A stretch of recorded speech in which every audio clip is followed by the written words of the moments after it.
from ArchiEvo. Hope you guys are doing well. On my way to work.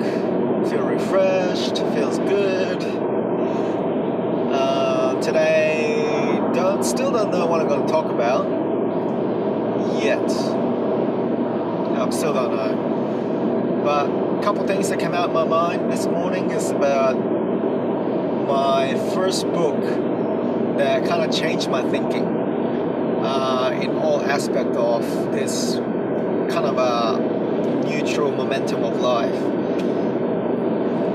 My first book that kind of came across with when I was in grade 11. So I think I was in grade 10. I think it was grade 10 or 11. I was reading a book called Rich Dad, Poor Dad by Kawasaki. And that really changed my thinking on the whole system on how we are living at the moment. The book is more about the financial aspect on what we should look about the money, what we should see as a money. So for example, we should see assets as kind of a money that comes in, and liability, consider that as money that goes out from the cash flow. So if people think that a house is an asset, well, he thinks that, well, the house is an asset if you're actually earning money from the house. The house is a liability if the money is going out of the house. So those kind of traditional way of thinking on how money works and how we should live in our life, to say 9 to 5 every day, to pay our mortgage and pay our bills and pay our food and pay a little bit extra to travel and that kind of thing. It kind of makes me think that that's not the only way to kind of enjoy life on how we live it.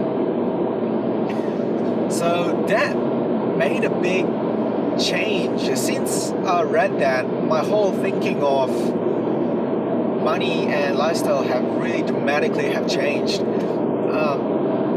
I started to look for things that what I wanted to do when I was like grade 10.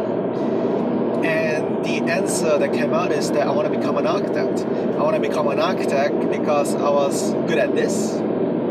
And I was having so much fun while I was doing creativity stuff. So, designing, even making drawing. I'm more of a hands-on person, not kind of reading out, doing business, that kind of stuff. That kind of a person. So I started to find out what I'm good at, what I'm fun about, and made it my passion. I want to become an architect. Then I became that pathway of I want to study hard because I know to become an architect, there's many ways, but the quickest way is actually go to university, which I hate anyway. But said done. That book was kind of my first ever book that I actually read entirely. I read a couple pages of books up, there and there, but never really interested me because it was fiction.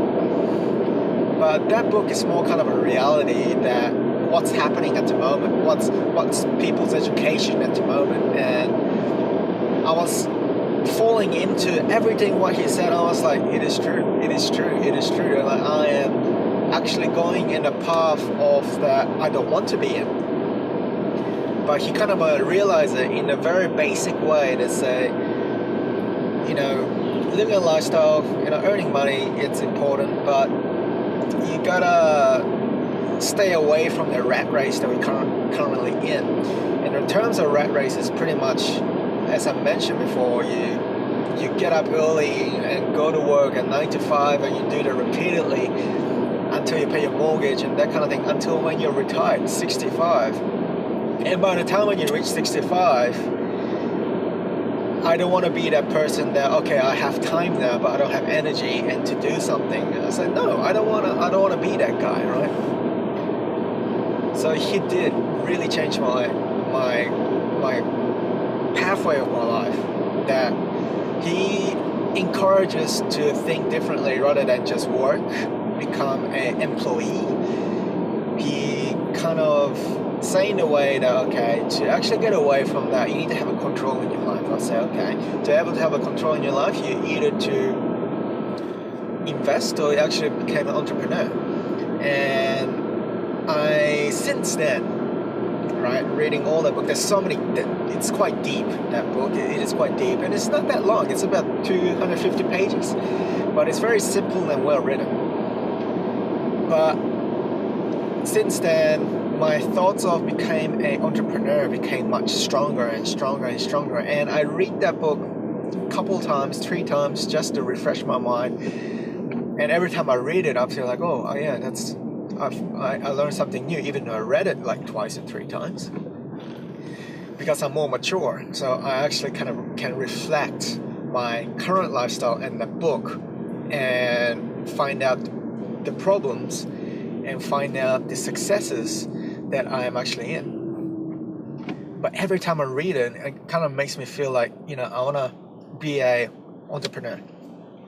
Entrepreneur doesn't mean a big business, or doesn't mean like, I have to hire 10 people, 100 people to run a business, those kind of little things. No, that's not kind of, in future, if I suddenly became an entrepreneur for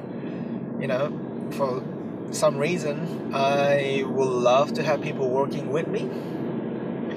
But it's not the case that I can be a solo entrepreneur to start my own business and work my way up to gain reputation.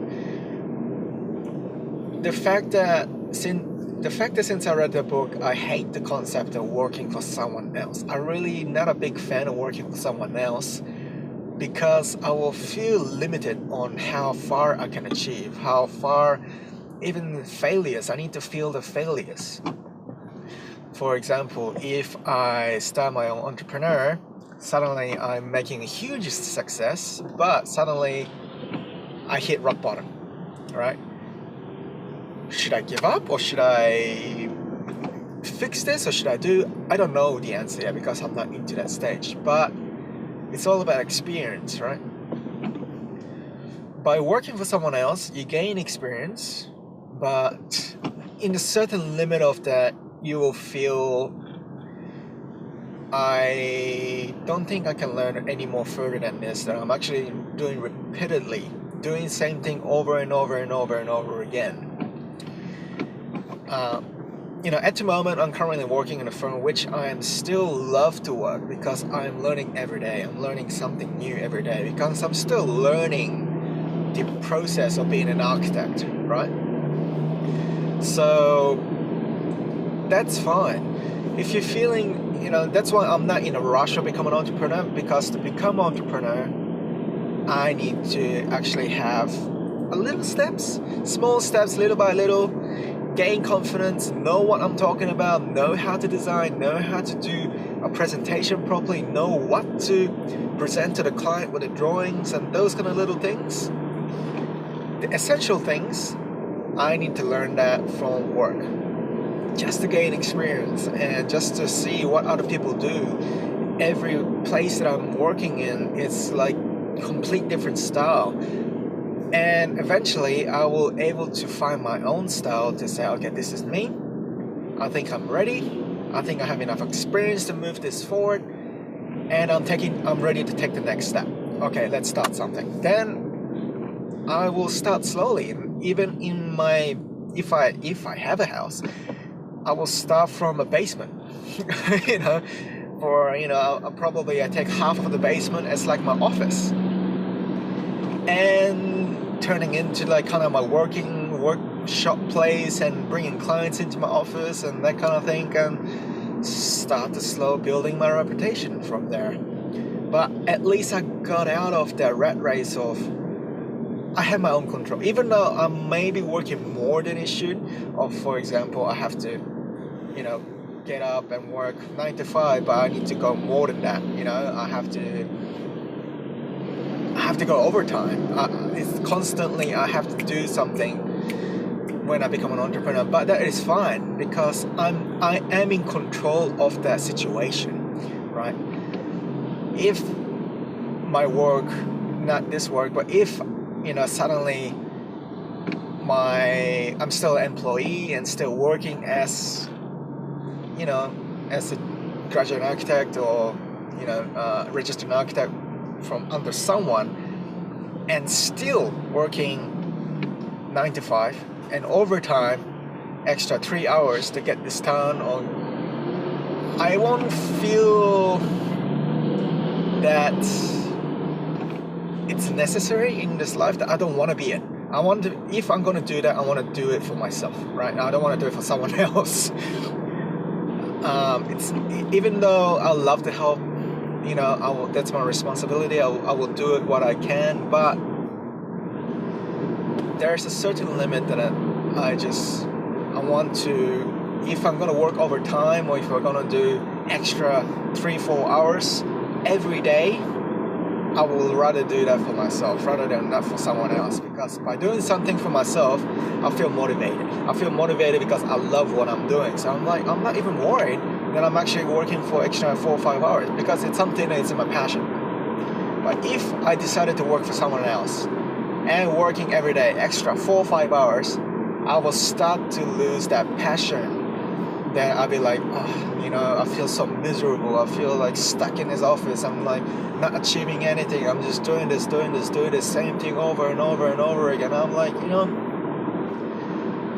I don't want to be in that situation. Before I get into that situation, I'm gonna get out no matter what. Even though if I'm gonna live in the streets or what, sorry, no, that's too far. But if I have to look for someone else to work, then I'll do it. I'll just say, look, this is not the lifestyle I want to be in. I will just get out and go somewhere else and find something. You know, I'll start fresh. I don't want to be in this situation. That book really made me think differently, because previously I was thinking about that's the normal life. That's what my dad was. That's what I'm going to be. We're going to work hard. Okay, work hard 9 to 5, come home, make family, have dinner, go the same thing, same routine. All right, I'm going to do that. All right, I'm going to be proud of myself by doing that. Now I think about that as like the most stupidest concept in life, because, you know, just thinking about that is just so fucking boring. So I don't want to be in this situation. So Guy Kawasaki, I owe you one, because you really actually made me think differently on the way, on how, not just money, but on how I should look as money as a lifestyle too. And I'm heading towards in the right direction. I hope so. I'm heading towards the right direction. Anyway, that's all enough. Said enough done. Peace out. Stay sexy. And I'll see you soon. Bye.